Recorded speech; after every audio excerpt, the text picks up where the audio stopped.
Hey there, raiders. Here's how to get energy rods in sand. Energy rods are the primary fuel source for your trampler. Besides powering your reactor, they can also be used to trigger a temporary speed boost, letting your trampler sprint across the sands for a short time. This can be incredibly useful when chasing down other tramplers or escaping from dangerous situations. To find energy rods, loot points of interest across the map.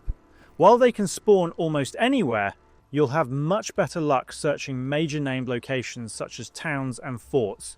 Be sure to check inside and around the abandoned tuk-tuks or tricycles as they commonly spawn energy rods. You'll also find them from the cargo crates dropped by ironclads after you defeat them. Another great place to look is around extraction zones. Search the area surrounding the radio tower as energy rods are often scattered nearby, provided another player hasn't already looted them first.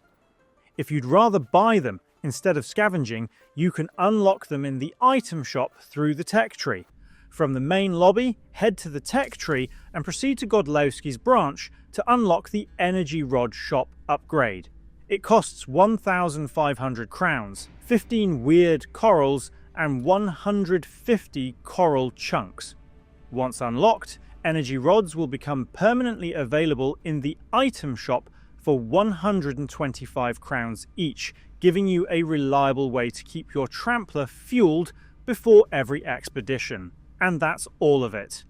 If this video helped, please leave a like or comment and subscribe to the channel for more straightforward guides. Thanks for stopping by, and see you in the next side quest.